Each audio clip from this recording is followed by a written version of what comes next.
What's up, good folks, and welcome back to the channel today for another review, a special review. My man Mike, known as Mike, as of from Jedi 7 Mike, joins the channel finally as we're going to break down the new Disney Plus series, Iwájú, which all 6 episodes will be releasing February 28th. Mike, my guy, how you doing today? Doing good. Thanks for having me, man.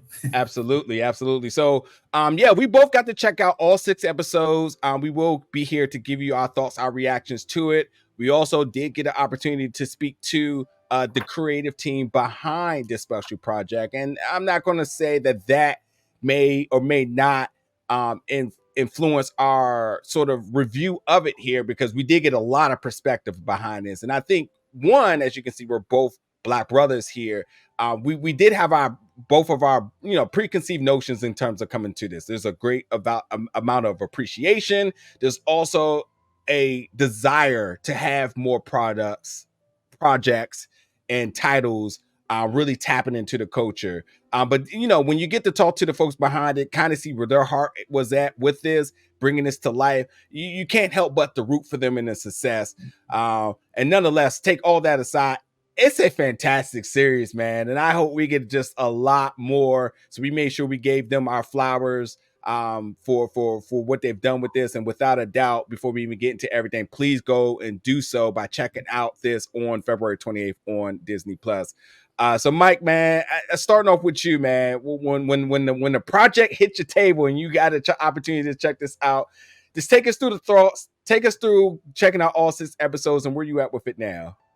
Well, I remember when Disney, I think back in 2021, when they announced it in the investor meeting that I was seeing a stream on my phone, and I'm seeing this, I was like, okay, this concept is weird, but then it's like it's been two years, whatever, and it kind of just went back under my head until they, did opportunity to watch and everything. Yep. So I was heavily, intrigued, especially just as saying this of a futuristic logos Nigeria, right? The first instance of you looking at this is like, okay, is this a Wakandan series, whatever? And I mean, this like, no, this is authentic, originated concept that they're doing. And for me, I was just really intrigued to say, like, okay, how much of the Nigeria they're going to be authentic about, and also things like, whether like have creative freedom to explore, so way that we can actually get the distinction that Black culture is just not Wakanda, which is not, like a fictional, but have a logos Nigeria, which is real, but also given the possibility of what it could be is more tangible than just talking about Wakanda.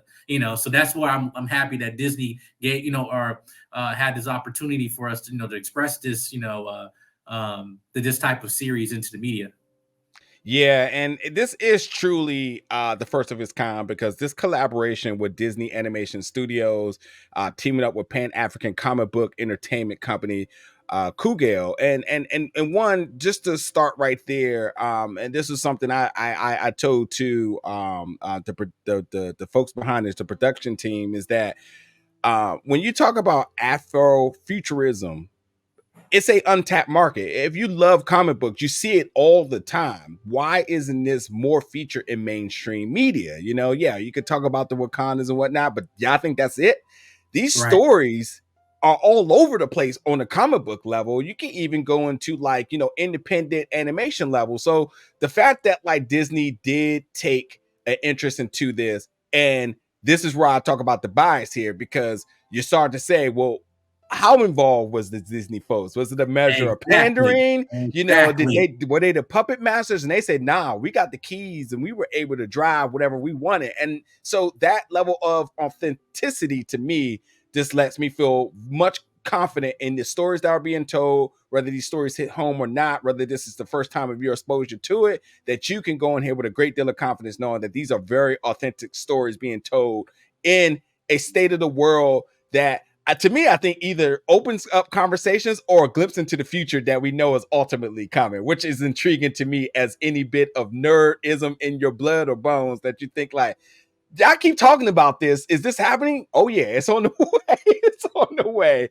But just for you, man, just again, considering it, and you being of Nigerian descent, so I'm sure these characters, and we will talk about these characters in particular in a second, just when you had to sort of put in the lens and looking into the authentic aspect of the storytelling here, what was this your first either gravitation toward or hesitation, if any?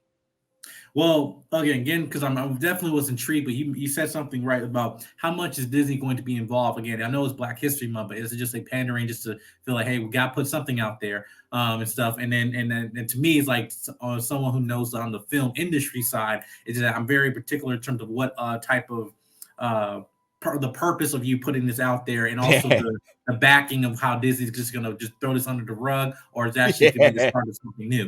So yeah, that was the biggest thing. But also, which we'll get into, but like how that you're allowing all these creators not only to express the the reality of just terms of Nigeria, but also the harsh realities of like some things that we don't probably want to admit. Which I think on a Disney level, this is definitely targeted to children. The fact that children are exposed of this is like, again, it's showing the reality. Hey, listen, in every ounce of culture, regardless Asian, Black, whatever, there are going to be some areas where, hey, this is not our best, not putting us in the best light, but it's real and needs to be addressed. And they did that in a very unique way in this show. So, but yeah, I was very intrigued with this.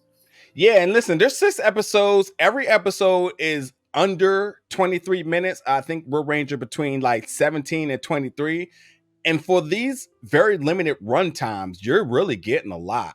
Um, the series features 2 characters, Tola and Kole, who are both very young girl and boy friends that come from 2 different worlds. And with that, they it's that meshing of 2 different worlds. And I think you can almost equate it to like mid class to privilege or upper class and so on. So like you're dealing with class, you're dealing with level like conversations about status quo. There's like a lot. And then the lay of the land in Lagos, Nigeria, like the futuristic Lagos, Nigeria, you're getting like the different things, even from the adult level, that are impacting these kids and whatnot. So overall, just expect each and every episode to really give you a different story, and whether you are of Nigerian descent or African descent, whether you are somebody that kind of grew up in our era where like we watched a lot of these sitcoms and stuff, really give you a lot of substance to carry on in your life. I always talk about this, how like if you came up in the Boy Meets World or the Family Matters and so on, for those 30 minutes, you got life-changing knowledge. Now we kind of in this streaming period era, that you get these themes told over 10 episodes, hour each for one theme. This sort of goes back to me where each and every episode is giving you a new theme to tackle, something to learn, metabolize, and to ingest into your life. So I love the storytelling. I love the different perspectives, so the conversations that it's opening. And then because of the idea that it's done in animation, so it's beautifully shown. The voice acting is stellar. I'll talk a little bit more about that in one quick second. Disney animation is top tier. You know what you get with them. But what's really important to me is when you're talking about the Black and African culture, the attention to details. The first thing that jumps out to me is hair. They nailed it with Wish. And now it's like there's no way you go back the other direction after really nailing it with Asha and Wish. Same thing with this. You notice the textures in the hair. And so really giving and us being seen in that light is really warming of the heart for me to see that there was not this is how we want Black people hair to look type of thing. Like, no, this is really how our hair looks, in that animation style. And it's kind of like baffling to say, like, man, it took us into 2024 to really see Black hair be done in animation in a way that properly represents us with detail and the right folks involved with it. And with that, like the animation for a fact, the production, the voice acting, the storytelling, all of it is a check in the positive box for me. What about you, sir? Yeah, like, and this is hopefully spoilers. We can talk about it. But now, the one thing I'll just say that there's one scene again, just in the first episode, that deals with the main character when she's getting herself ready in the morning, and obviously with the advancement of technology, this one scene that involves her hair that I just had a smile on my face, and I was like, I want one. I want one. Really hooked because even on from from from a Pan African perspective, or just African American perspective too, we all can relate to that moment again of just when we're looking at that we're showing variety of Black people.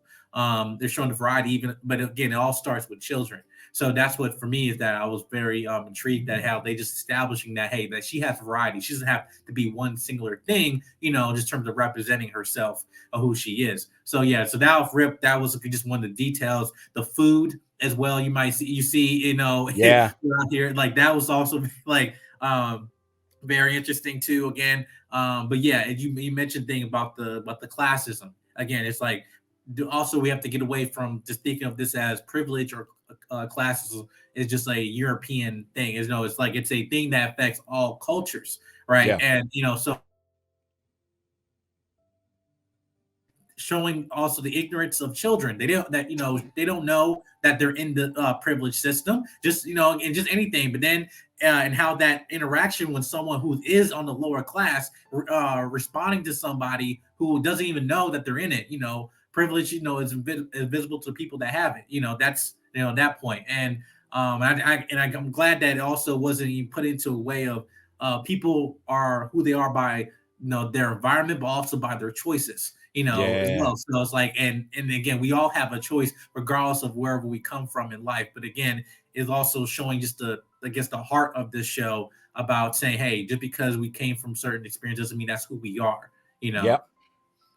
Yep. Only brilliantly said, sir. The only thing I also would add is too is I think there is something to really make it this from folks that are African American. There's a conversation about going back to the mainland, and folks and our main character and Tola want to really tap into her roots, want to discover her true origins and her stories and so on.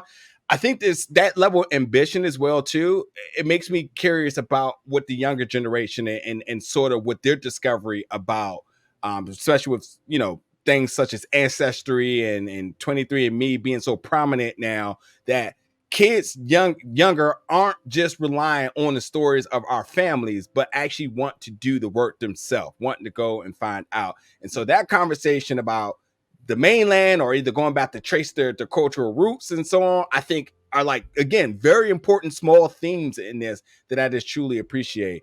And I gotta admit, man, I'm a little bit of a sucker for Kole because like the guy, listen, self-taught expert when it comes down to tech. Listen, that right there, it just makes my heart warm once again. Just knowing that we're getting characters like this that a lot of us know these folks. A lot of us knows these Koles, and a lot of us are going to know more of these Tolas coming up here who, comes from a wealthy island, but isn't just complacent about what it is, want to learn and discover more. Again, the journey between the two of them, their parents, which we haven't even talked about, the world of greed that revolves around all of this as well too, just makes this just a fantastic series, an easy watch of 6 episodes, every episode being under 23 minutes that you definitely don't want to miss out on Disney Plus, February 28th. Before we sign out here for the day, Mr. Mike here, any other comments about the show that you want to make sure that we get in here? One thing again you mentioned about parents too is that's very how the importance is of parents' perspective is on children. And again, I think this is a show that parents and kids should watch.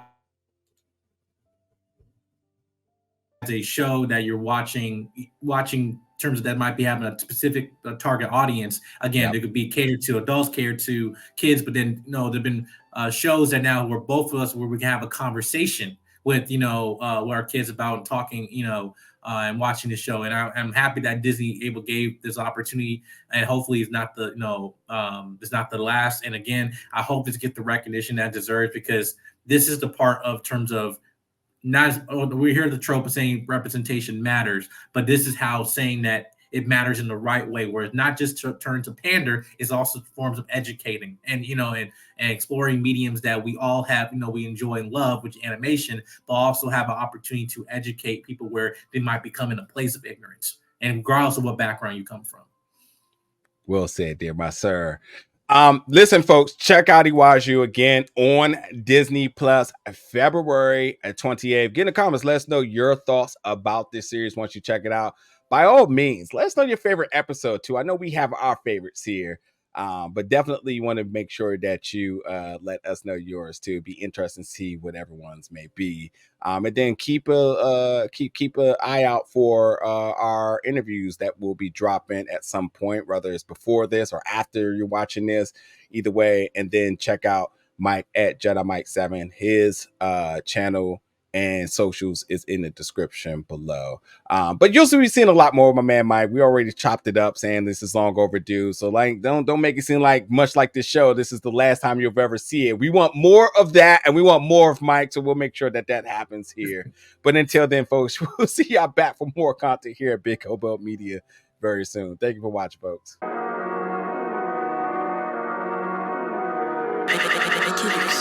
I